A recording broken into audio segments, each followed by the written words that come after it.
Daniel Vasi here with Vasi Games. So today I wanted to talk to you a little bit about my friend, Mr. Escandon. Now, this is a very cool website. I'm going to actually leave the link in the description below, but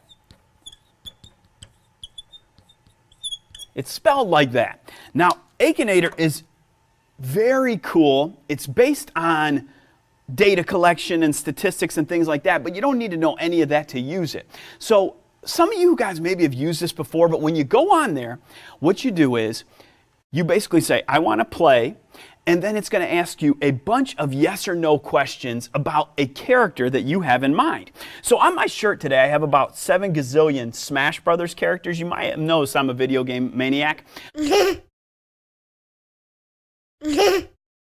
But let's say I pick good old Mario, and I want him to guess Mario. Well, he might ask me a question similar to, is your character male or female? I'm going to say, or it has to be yes or no. So they might say, is your character male? I'm going to say yes. Then they might say, is your character from a movie? And I'm going to say no. Then they might say, is your character from a video game? And I'm going to say, hey, are you reading my mind, you weird computer? And I'm going to say yes.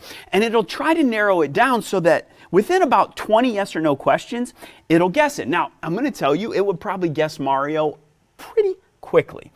The crazy thing about this is this website is able to guess the most obscure things. It's pretty crazy. So for example, I could pick a little known comic book character from back in the day. I could pick some historical figure from 1522.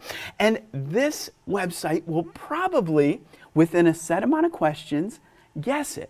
So this is how I use this website in class.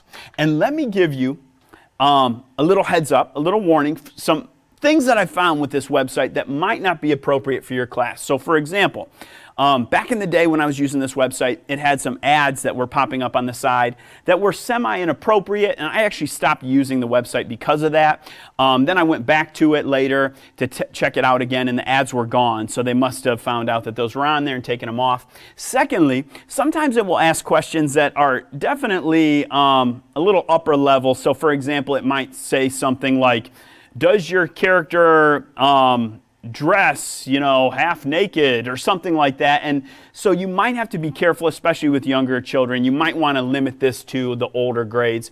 Besides those two things, I would definitely check this out at home first. It works amazingly. So let me show you how I use this in class. I would say, okay, everybody take out a little half sheet of paper.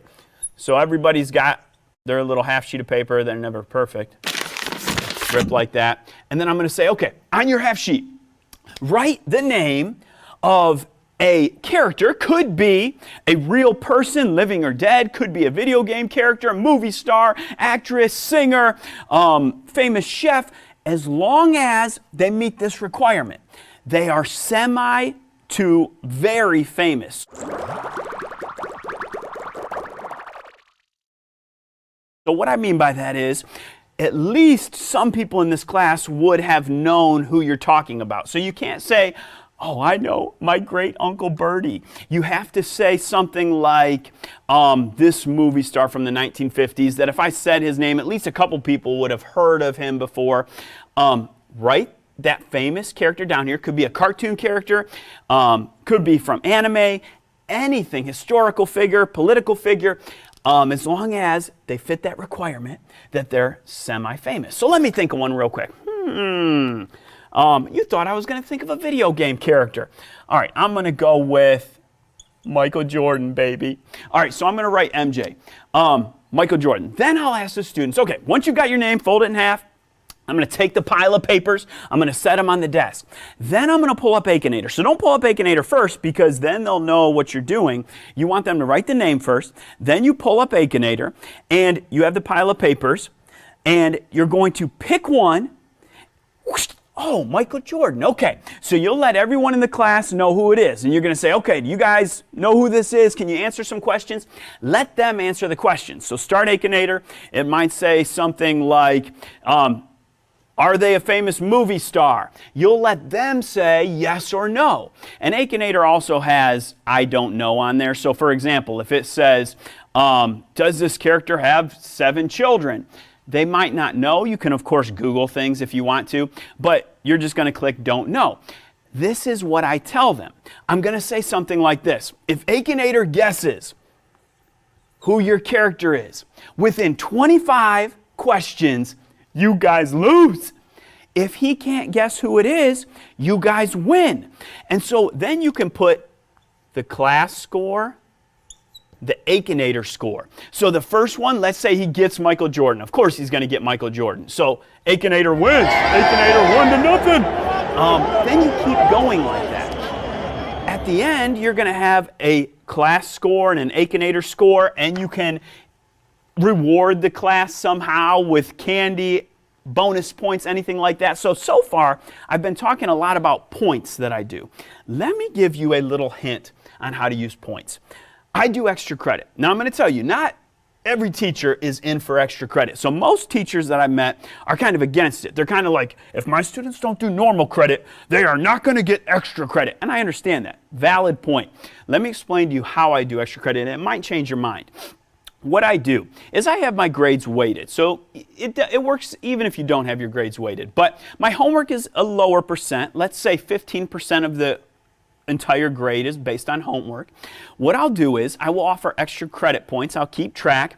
And then at the very end of the quarter or semester, I'll pop in a little grade that says EC. So they know this is their extra credit. And then under there, let's say, oh, Daniel, this is me when I was in school. Let's say Daniel gets 5 extra credit points. That means that I did 5 extra credit assignments. Now, how much is that going to raise a grade? Let's say I have 150 homework points in, and this is 5 additional points that gets tacked on there, which overall is only 15% of the grade. It might raise the grade 0.5%. So this really, in my class, only correlates to help students that are borderline. So let's say someone's at the 89.7. I tell students I don't round grades because your extra credit can bump you to the next letter grade. So that's all it's going to do. Let's say they went buck wild and they were like, man, I'm doing every extra credit I ever got a chance to do. And they get 10 whole points. That means they did 10 extra credit assignments. That might raise their grade 0.7% or 1 whole percent. Let's be real.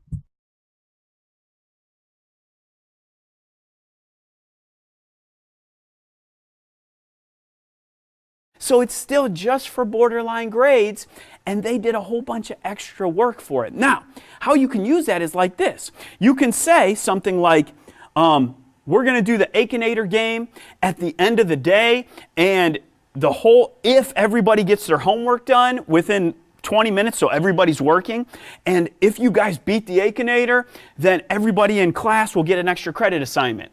That gives them motivation to do their work, because this is fun to do. It's something fun in class, and they think that they're going to get extra credit, and they're going to beat the Akinator. In reality, it doesn't raise their grade a whole lot, but it increases engagement. So, I hope that helped a little bit. Again, check out Akinator at home first if you want to use it in class. Wonderful website, but sometimes it can be a little iffy, especially for my younger crowd. Thank you, and I'll talk to you guys next time. Hey, Mr. Vasi, sir. What?